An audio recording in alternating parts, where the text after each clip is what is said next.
Hi, everybody.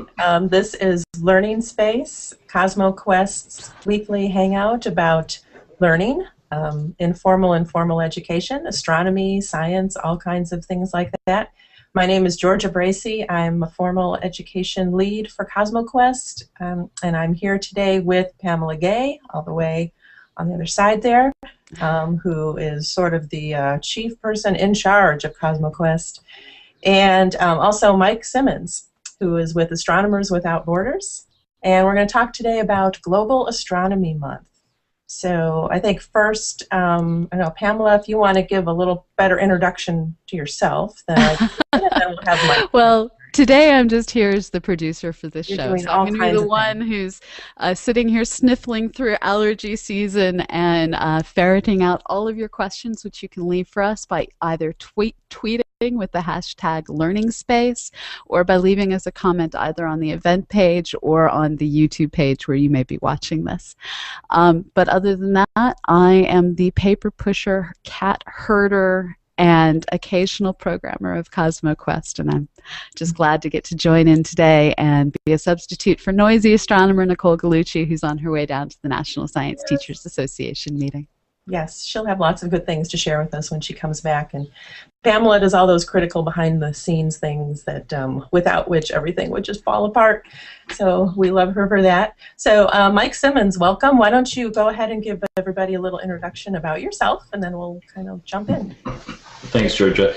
Well, I'm the founder and the current president of Astronomers Without Borders, and that's the organization that, among other things, all year organizes and runs Global Astronomy Month. And Global Astronomy Month is a follow-on from 100 Hours of Astronomy, which was a huge event during the International Year of Astronomy, and it was so much fun to get everybody together. Astronomers Without Borders really does this all the time, and we decided we couldn't let the first anniversary of 100 Hours of Astronomy go by without something to build on it. So we did that with Global Astronomy Month, and that's grown into something of a monster with 30 or 40 programs every year, and so it's going on now. Okay, wonderful. We actually had you on the show a few weeks ago to sort of prepare everybody for this wonderful month. So today we're going to see how things are going so far, and if there's a few programs you want to highlight and talk about, we'll do that too. And then, of course, take people's questions and see what other folks are doing to celebrate Global Astronomy Month. So, Mike, is there anything you want to start out with, or tell us anything interesting going on so far? Well, there are a lot of interesting things going on. The usual, of course, is the observing programs. We have Jupiter Watch was a big event, and Sunday, which just went by, when everybody focuses on the sun, literally. The Global Star Party coming up on April 20th. And these are events where we want everybody to join in, and take pictures, and share with everyone else around the world what you're doing. And in fact, I have some pictures here. If we have time, I'll show you some of those things as well. But for those who don't have a star party going on near them or an astronomy club to join in, we have the remote observing program, which has kicked off with the Messier Marathon. It was actually delayed for weather until last night. I have to say I missed it, so I don't know if it went off this time or not. But there are great programs there that people can join in on from anywhere in the world, chat with other people there, ask questions of the astronomer. They're fantastic, fun programs. Right now, in particular, we're in the midst of International Dark Sky Week, and that's in conjunction with the International Dark Sky Association. And this is a very, very important time, which is getting an awful lot of attention, really, which is great, to make people aware of the problems of light pollution, not only for us astronomers, we're not in this alone, but everybody's in it together. It's a problem we're learning more about all the time about how it's a problem for people's health, as well as wildlife and many other things. But you know, most of us just want to bring the stars back. You know, this is the first century that people have not gone outside and looked up and seen the Milky Way, and most of the world just doesn't even seem to know what it is anymore.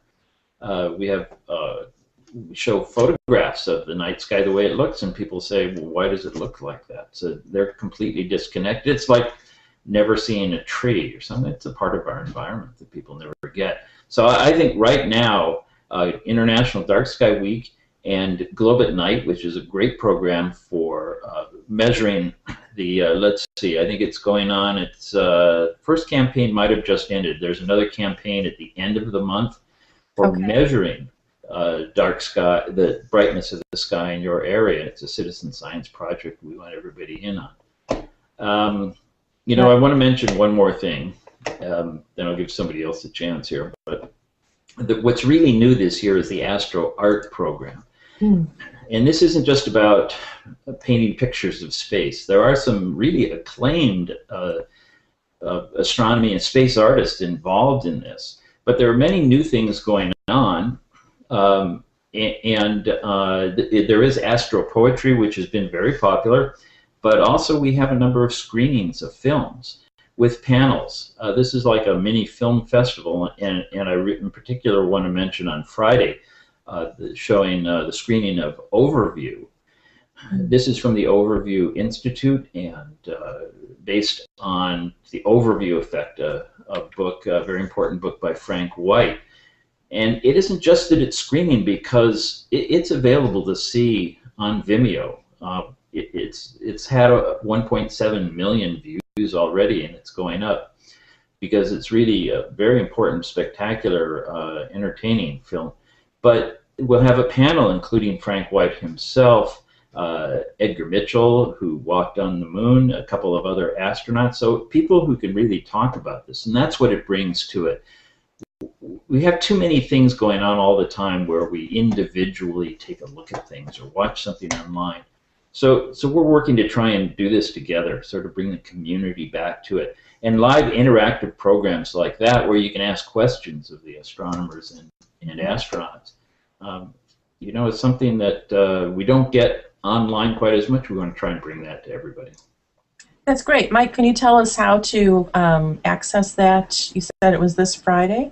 That's this Is there Friday. a website you can point us to, or Right. I want to talk about your own website too as well, where And I am adding all of the links as quickly as I can into the comments for this event page. So if you go to the event page, that's where all the URLs will be. Okay. Great. And so yeah, and I want to point everybody to our website, because that's where you can find the schedule for everything. And the simple link to the Global Astronomy Month, or GAM, website is GAM, G like Georgia, AM like Mike, dash AWB for astronomers.borders.org. And there's a link right on the front page for the program schedule, and there you'll find the schedule of everything, and also broken down by different types of programs, so you can check it all out from there. It's such a large array of programs, we really have to try and organize it, but you'll see it all there. Yeah, that's quite a task too, because you do have a huge array of things going on for the whole month. And you guys are really all about people getting together and experiencing these things together worldwide. I mean, Astronomers Without Borders, that's what they're all about. So it's all about sharing, lots of great opportunities to get out and either face-to-face community with this, or as you say, if you don't have something going on near you, go virtual and go to the website, see what you can find, see if there's something going on, and I'm sure there will be somewhere in the world, and you can join in that way. Right. Yeah, there is a lot that's happening, and a lot of it is online and can be enjoyed there, or pointed to something else. There are events that are registered on our website, and what happens quite often is that people make their plans. There are a lot of people that make a big deal out of this, a lot of clubs around the world. In fact, I can show you some photographs. But you know, they make their plans and they don't register on our site necessarily. So sometimes you have to look for the local clubs or something like that. But you know, we've got a lot on there about what the programs are. So you should be able to find plenty there. And Astronomy Cast is a part of what you're doing. We're still working to figure out activities for Moon during the last part of the month, because that part always ends up being last minute for us. But we are co-hosting the various hangouts that you're doing with your Astro Art program, and Georgia and I are going to be out there celebrating Yuri's Night as part of GAM at our local custard stand, and we're stupidly proud that we get to go eat custard and get optics sticky at the same time. And thank you, Pamela, for catching my oversight, which as soon as he came back on the screen, I said, oh goodness, I have to mention that. But we have a lot of partners that we work with, and it's sometimes hard in the midst of everything to remember to acknowledge them all at the moment. But CosmoQuest is a major partner. Pamela, who seems to belittle her job as producer, is the most important person in that, because she's going to produce these hangouts, and they're not, pulling them off well is not that simple. This is something we wanted to do, things like this, more interactive for a long time. And until I managed to twist Pamela's arm into getting CosmoQuest to do it for us, it just wasn't happening. So that's one of the things that we do, both in GAM and in all year in general in Astronomers Without Borders, is partner with people to bring our resources together and make things happen that aren't going to happen if we're not working together. Yeah, we're very proud that we get to be part of what you're doing. Mm-hmm. And this is our home, and you are much more out in the field interacting with real human beings instead of virtual human beings. And it's just been an amazing experience to get to bridge what we're both so good at. And that's one of the things that's so great about the partnerships that we all do, is we're finding ways to survive in times of economic crisis, and to not only survive but thrive and bring new projects out by finding who's the best and how do we partner to create things we didn't know how to do on our own. Exactly. That's I don't know if I'd say most, but I wouldn't be surprised if most of the Global Astronomy Month programs are partner programs where they have the program, we sort of bring the worldwide audience together. We can make it into something that highlights people for the month of April. Now, some people get the idea that that's what we do, is once a year we have this big event. And we have things going on all year. And I'm certain that CosmoQuest and us are going to continue on maybe a little less ambitious schedule to do things like this through the rest of the year.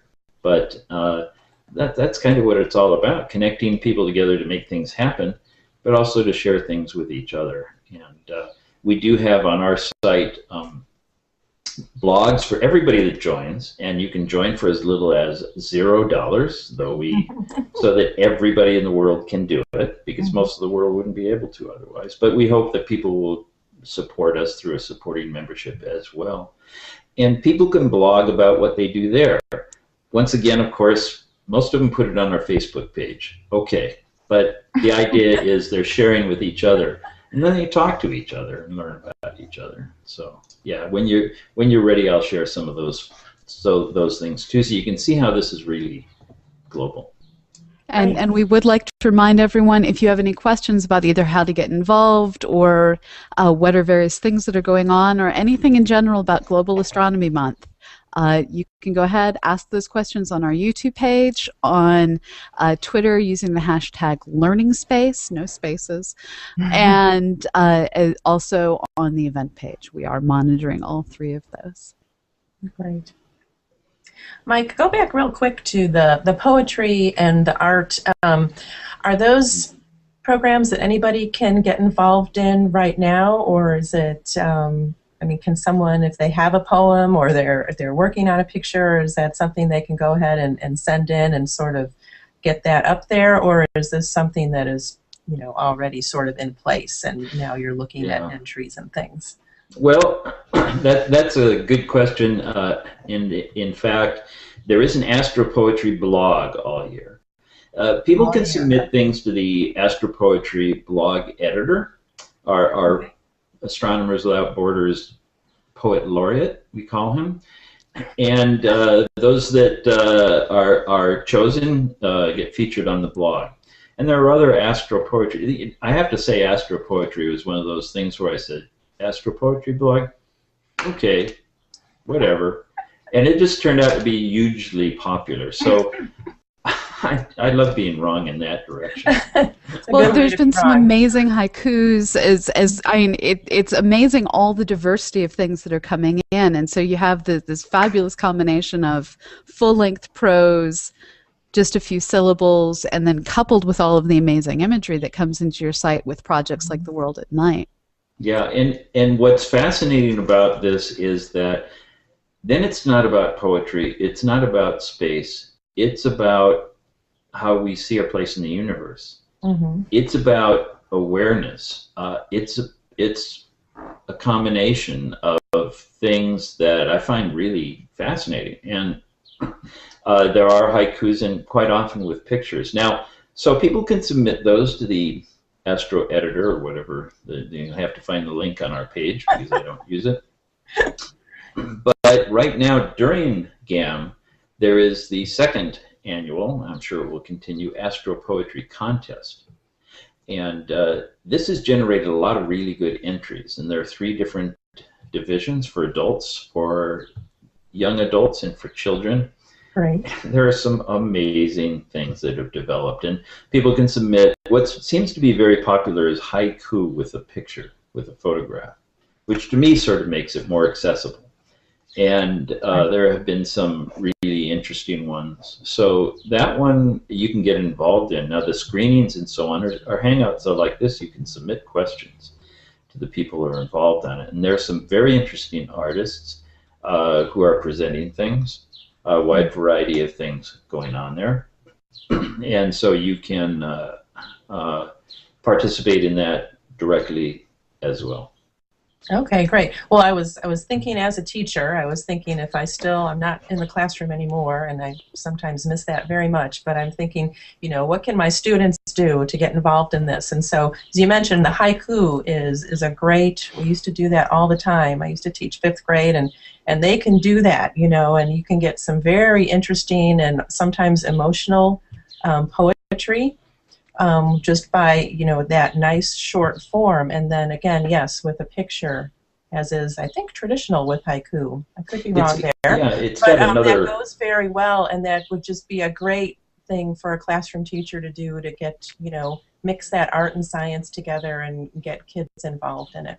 And we do have classrooms that are particularly active because of that, and it's clear that the kids love it.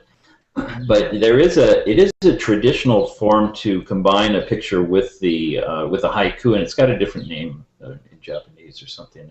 Oh. Can I show you one that we didn't solicit? Yeah, we've just featured. Yeah, I want to show you this one.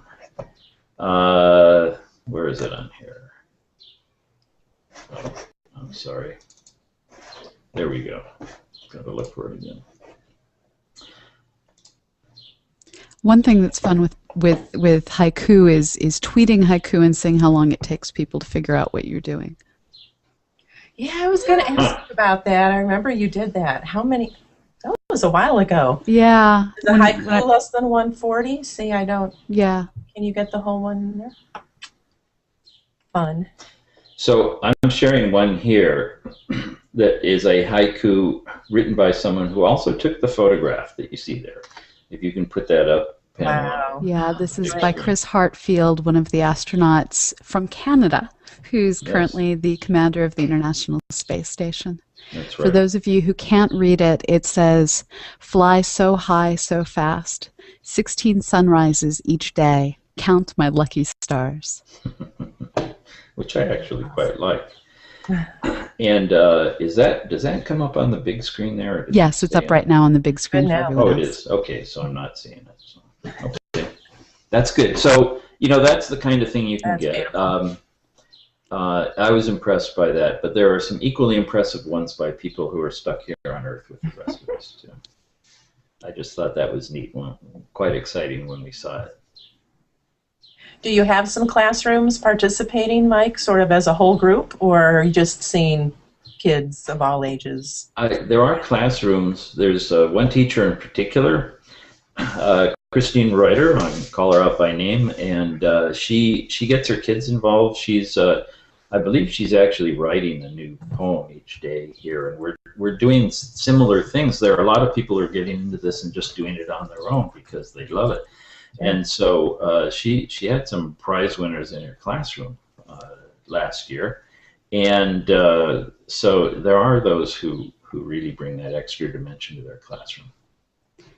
And one of the things that's really awesome about what you're doing with Global Astronomy Month is it's not just astronauts participating. It's not just amateur astronomers participating. You truly have a broad spectrum of all of our society all across the planet, where you do have the astronauts, but you also have the artists, the poets, the writers, the painters, the photographers, the amateur astronomers, the professional astronomers. We truly are one community with a diversity of skills, origins, ethnicities, and we're all sharing one sky. That's one of the things excuse me, that's one of the things that surprised me about how this has evolved, Astronomers Without Borders, that looking back, I feel I shouldn't have been surprised at. But we go about it in our own field and think of astronomy as astronomy. It's science. We reach out to the public. We show them things about that, and it's inspirational and so on. But then it's like we're all in different rooms with paper-thin walls.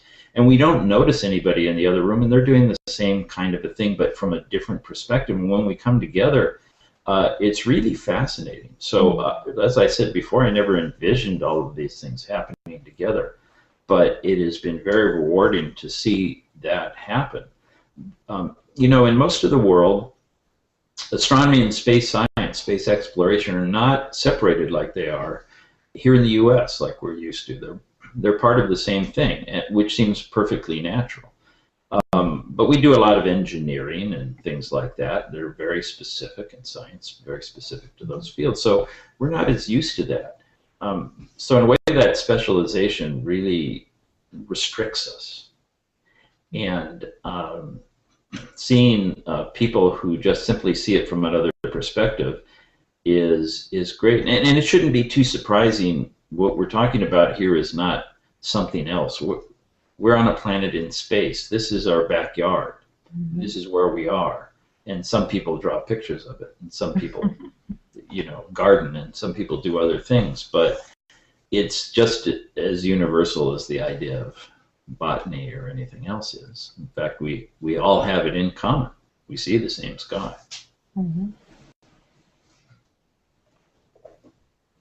Oh, Pamela, we can't hear you. Sorry, I'd muted my microphone. I'm sniffling with allergies, and you didn't need to hear that. So one of the things that I'm really loving is as this Hangout goes on, I'm seeing that Project Oxcart, which is a great username, is saying hello from London, UK. We have Marciela Souza saying hello from Brazil. We've had people, Wolfgang Dunker, saying hello from Mats Observatory, which I believe is in Germany. So just as Global Astronomy Month celebrates the world, this Hangout is bringing in the world to talk about it, and that's kind of awesome in itself. But ask questions, guys. I can see you there. Well, it's great. I'm glad just to see it. One of the things when I do get the chance to literally hang out with people on the online remote observing sessions is that there's a chat box, and everybody's talking to each other, and they're asking questions, and they're going, wow, that's neat, and then they ask. And then sooner or later somebody says, where's everybody?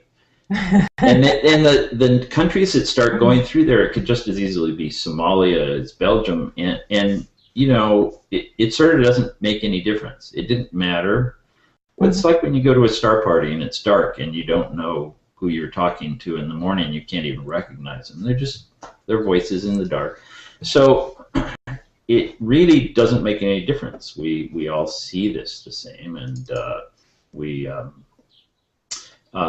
you know, it's kind of anonymous in that respect. Now, one of the things that I know you do is you do your own version of the virtual star party that's quite different from the chaos-filled, oh my God, what's that version of this virtual star party that we do here at CosmoQuest. And I'd love it if you could explain to our listeners how yours is so different, and it's really something kind of special. Well, these are the online ones that I'm referring to, and those are run by Dr. Gianluca Massi in Italy. He has his own observatory, but he's an astrophysicist. He's a really good astrophotographer, but knows his research well too. And it's yours are great because people are literally hanging out, and it's a star party. There are different telescopes, and it's like when you're at a star party and somebody says, "Hey, I've got M13 over here," and you can go over and take a look at it. Yep. And the only thing that Google can't do for us yet is let us share coffee with each other, but otherwise we can do pretty much the same thing. So what Jean-Luc does is he basically invites everybody into his observatory. And you're looking over his shoulder. He shares the screen, so when he moves the telescope and when he takes an image. But the Messier Marathon, for example, you can tune in, and you don't have to stay up all night. You can just see that part of it.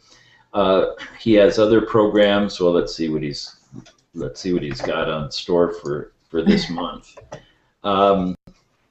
Walking on the Moon, that's coming up on the 18th. Stars for All. Around the Ring Planet, got to be Saturn. Cosmic Depths will close out the month. But I've seen him do some really neat things as well that are different, using photometry, for example. One that I got to enjoy, he did a observation of an exoplanet transit. So he was posting in real time the results of photometry, and you could see the curve form, and you could watch the light dip as the planet went in front of the other star.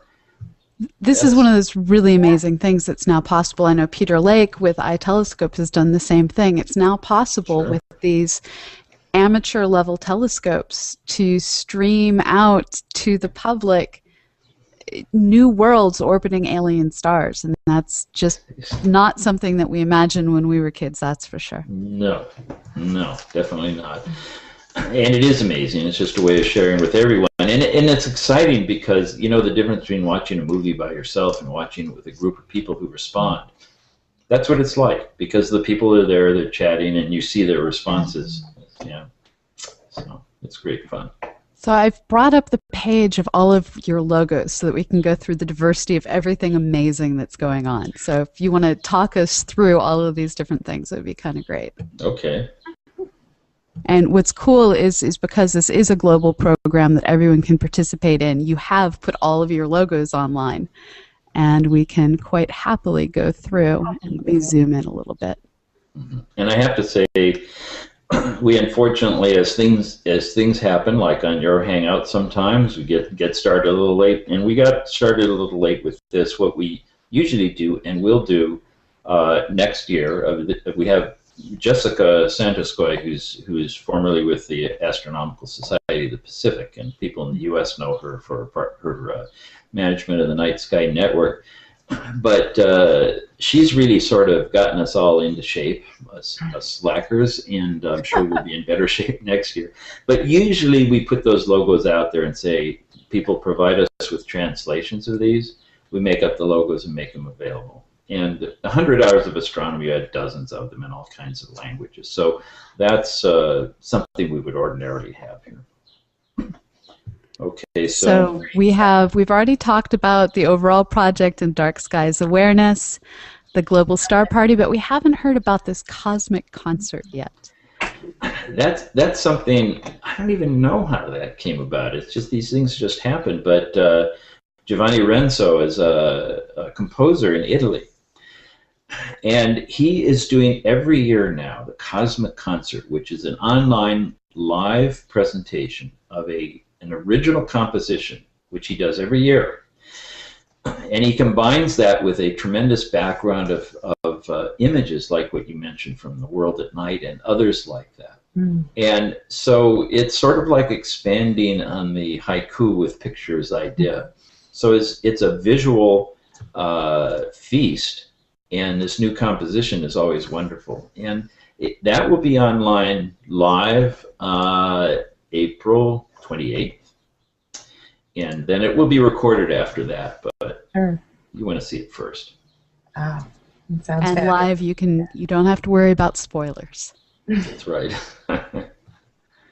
So then the next thing we have is a series of planet watches. We have Saturn Watch, Jupiter Watch, Moon Watch, and then you already mentioned Sunday. So Moonwatch is one that spans pretty much the entire month, but what's going on with Saturn Watch and Jupiter Watch? I know these are our twilight objects at the moment. Yes, they are, and the idea there, it's not as organized a program per se.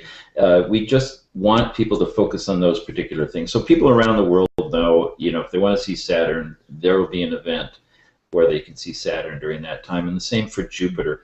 There are more things that we can do, and in fact, there is a new partnership, very last-minute partnership with Discover the Cosmos in Europe, which allows people who are taking pictures of these planets at those times to submit them and do some interesting things with them. It's an educational project, so you can see on those pages.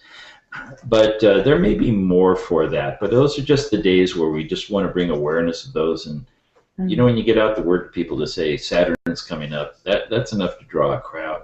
Moonwatch is a little different, and that's got a lot more to it. And what we have on the page right now is really referring to some other places.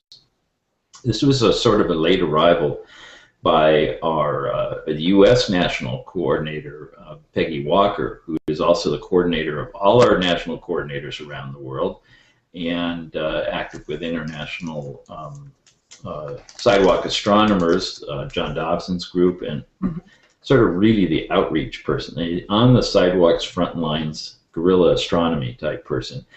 And she put together really a fantastic program, and there's less of it on the page now. It refers to other places that have great suggestions about what you can do at these different times and looking for different objects at different times. This is going to evolve into a really great program the whole month next year when we can feature it more. Just a little late coming up. I mean, we can't, we set a cutoff for things and then people come up with great things. And I'm the worst offender. I get excited. I can't say no. So it happens. I think I drive the other people crazy, but I can't help myself.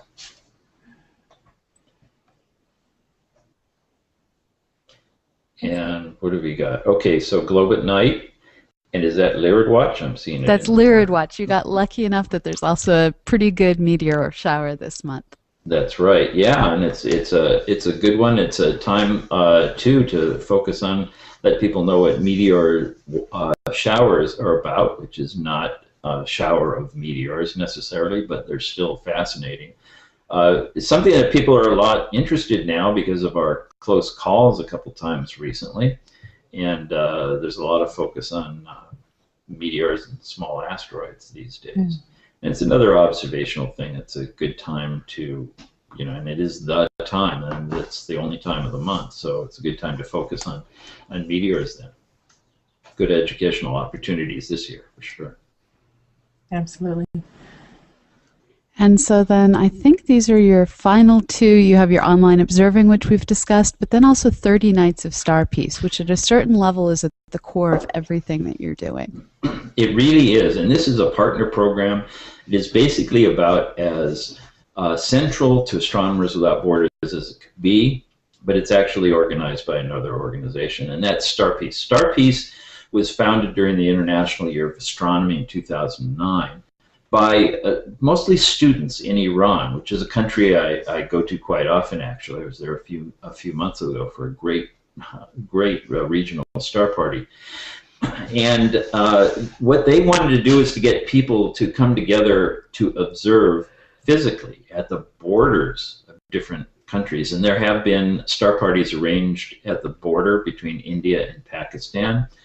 They can't get very close to it. They were close enough to be able to see each other and could talk to each other on the cell phone, but the armies on both sides didn't let them get any closer than that. Wow. I think there might have been one with Iraq and Iran. These are, traditional enemies. I mean, they fought wars with each other. And so 30 Nights of Star Peace is a little bit different. And if there are club members here, I really want to encourage you to look at that. This is a great program. This is about having people observing together, quite literally, with an online connection like we're having right now.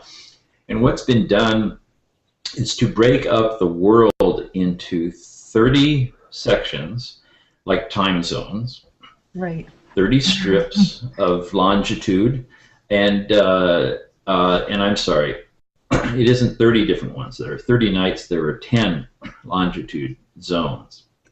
And during that time, we encourage people to get connected with other clubs, such as North and South America, Europe and Africa, things like this, and observe together. Usually it's a public outreach event, and you can be online by Skype or something else, which is a fantastic thing. If you have this, a monitor there, and people from the public come and they see these are the people doing the same thing right now in another place around the world.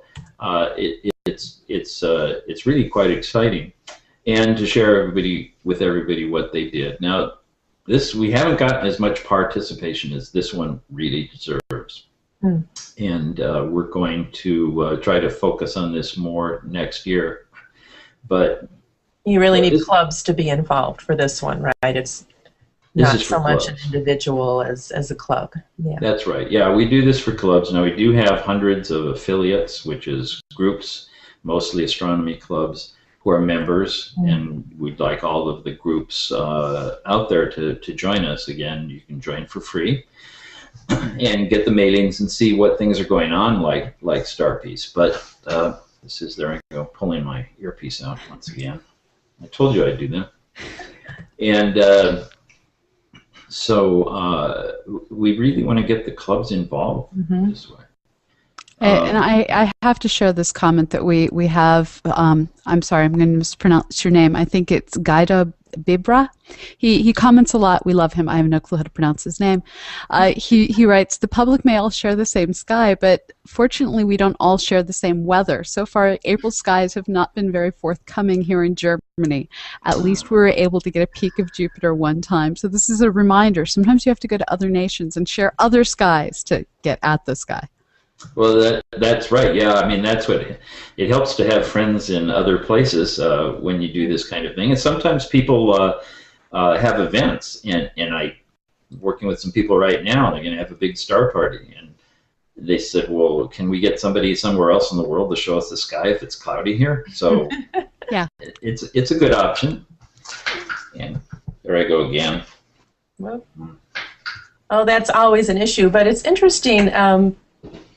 I was always really wanting perfect skies to go out and observe, or at an event, and even now thinking about Yuri's night this Friday, I'm getting a little worried already about the weather and all, because it's been beautiful, of course, so far this week, and now it's looking like it might go downhill. But I will say that last year at Yuri's night, we did not have perfect weather or perfect sky by any means, but still we had people come out, and it was hazy, and we're fortunate, I believe we had Venus up in the sky. We did have something we were kind of waiting to appear, that was really bright. And people were still amazed by that, and people were still gathered around the telescopes and talking about observing and looking at the sky and sharing stories, and it was still a great event. So even though I hope for that perfect sky on these occasions, I've learned that you make the most out of what you get, and then ideally, yeah, you've got some technology that might be able to help you out and take a peek at what someone else is doing who's more fortunate weather-wise.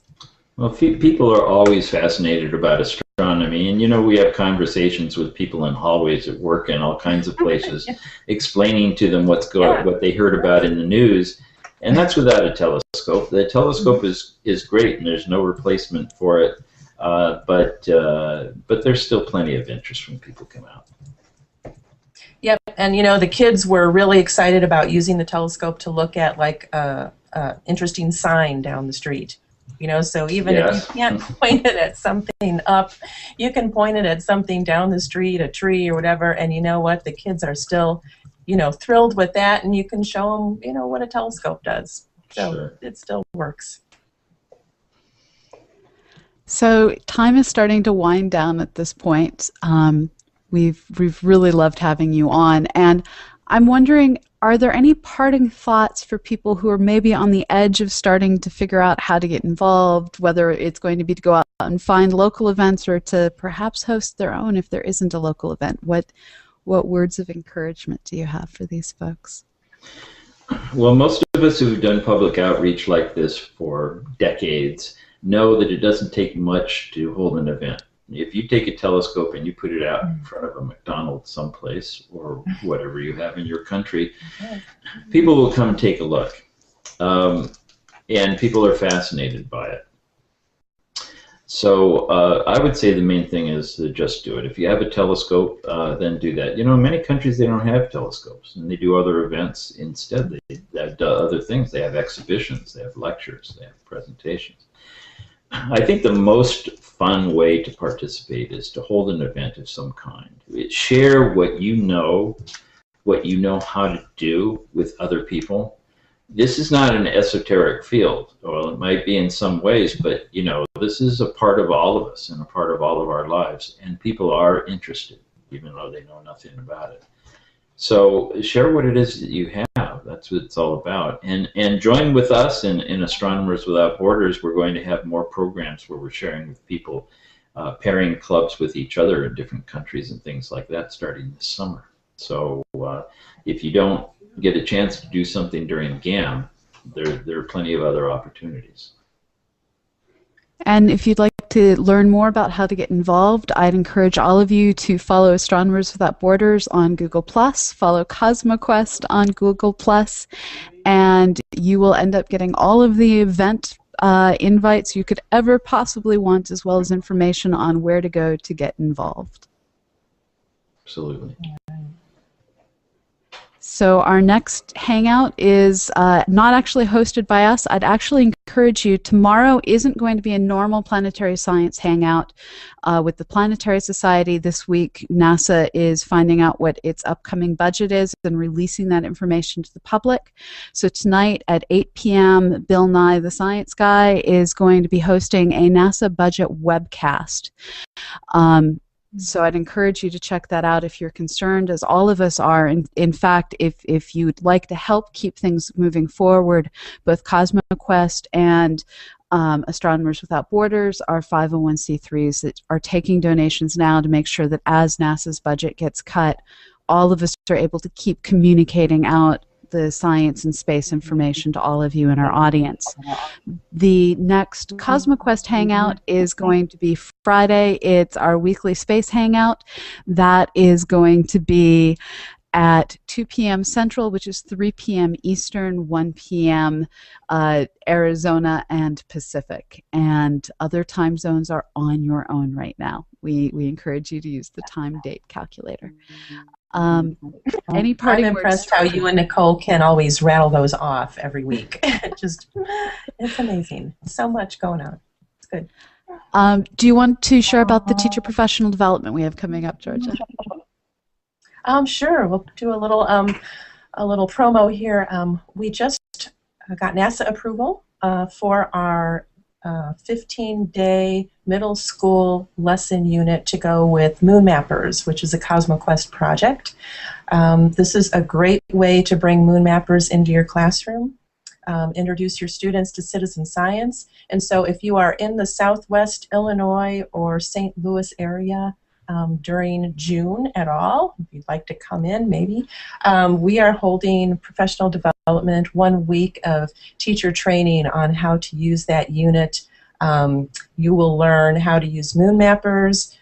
You will get a stipend. If you're a teacher, you can get CPDUs, which if you're a teacher, you know all about those wonderful things. You can even get college credit. We have a couple of wonderful, experienced classroom teachers, plus Pamela and Nicole will probably jump in and do a little bit too. So we have a great group that's going to do that, and if you are interested and partaking in that, it's from June 17th to the 21st. Again, just south of Edwardsville, Illinois, Southwest Illinois, so I encourage you to pass the word, and if you are interested to send me an email, you can do that at educate@cosmoquest.org. And of course, really, you can contact any of us and we'll get your questions or information to the right person. So that will be a really fun week of citizen science in the classroom. So, and I have more of that to come throughout the summer too. And I'd like to wrap this up with a final word that comes from one of our posters, Selvin Vespi, on the event page. Apologies if I guessed the wrong nationality to use to pronounce your name. He writes, each time I'm impressed to hear from these communities of amateur astronomers in Iran and Pakistan who are frequently built up by women. There's been so much progress everywhere in the world that doesn't get credited because everyone tends to overemphasize the bad news. Well, this is your excuse to celebrate the good news, to celebrate the science, and to celebrate that we are one world sharing one sky. And Global Astronomy Month, we've got all of April. It's a long month of 31 days. So get out and look up, and Comet Pan-STARRS is mostly gone, but if you have the right telescope, you at least even have a comet left to see. So thank you, everyone. This has been Learning Space, a production of CosmoQuest, and we have been happy to host Mike Simmons this week to talk about Global Astronomy Month. Check out Astronomers Without Borders online. Thank you all for joining us. Thanks, Mike. Event during the International Year of Astronomy, and it was so much fun to get everybody together. Astronomers Without Borders really does this all the time, and we decided we couldn't let the first anniversary of 100 Hours of Astronomy go by without something to build on it. So we did that with Global Astronomy Month, and that's grown into something of a monster with 30 or 40 programs every year, and so it's going on now. Okay, wonderful. We actually had you on the show a few weeks ago to sort of prepare everybody for this wonderful month. So today we're going to see how things are going so far, and if there's a few programs you want to highlight and talk about, we'll do that too. And then, of course, take people's questions and see what other folks are doing to celebrate Global Astronomy Month. So, Mike, is there anything you want to start out with, or tell us anything interesting going on so far? Well, there are a lot of interesting things going on. The usual, of course, is the observing programs. We have Jupiter Watch was a big event, and Sunday, which just went by, when everybody focuses on the sun, literally. The Global Star Party coming up on April 20th. And these are events where we want everybody to join in, take pictures, and share with everyone else around the world what you're doing. And in fact, I have some pictures here. If we have time, I'll show you some of those things as well. But for those who don't have a star party going on near them or an astronomy club to join in, we have the remote observing program, which has kicked off with the Messier Marathon. It was actually delayed for weather until last night. I have to say I missed it, so I don't know if it went off this time or not. But there are great programs there that people can join in on from anywhere in the world, chat with other people there, ask questions of the astronomer. They're fantastic, fun programs. Right now, in particular. Hi, everybody. This is Learning Space, CosmoQuest's weekly hangout about learning, informal and formal education, astronomy, science, all kinds of things like that. My name is Georgia Bracey. I'm a formal education lead for CosmoQuest, and I'm here today with Pamela Gay, all the way on the other side there, who is sort of the chief person in charge of CosmoQuest, and also Mike Simmons, who is with Astronomers Without Borders. And we're going to talk today about Global Astronomy Month. So I think first, I don't know, Pamela, if you want to give a little better introduction to yourself, then then we'll have Mike. Well, today I'm just here as the producer for this You're show. doing So all I'm going to be the one things. who's sitting here sniffling through allergy season and ferreting out all of your questions, which you can leave for us by either tweeting with the hashtag LearningsSpace, or by leaving us a comment either on the event page or on the YouTube page where you may be watching this. But other than that, I am the paper pusher, cat herder, and occasional programmer of CosmoQuest, and I'm just glad to get to join in today and be a substitute for noisy astronomer Nicole Gugliucci, who's on her way down to the National Science Teachers Association meeting. Yes, she'll have lots of good things to share with us when she comes back. And Pamela does all those critical behind-the-scenes things that without which everything would just fall apart.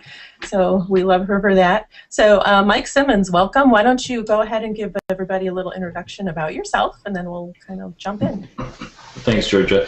Well, I'm the founder and the current president of Astronomers Without Borders, and that's the organization that, among other things, all year organizes and runs Global Astronomy Month. And Global Astronomy Month is a follow-on from 100 Hours of Astronomy, which is a huge, we're in the midst of International Dark Sky Week, and that's in conjunction with the International Dark Sky Association, and this is a very, very important time which is getting an awful lot of attention, really, which is great, to make people aware of the problems of light pollution, not only for us astronomers, we're not in this alone, but everybody's in it together. It's a problem we're learning more about all the time about how it's a problem for people's health, as well as wildlife and many other things.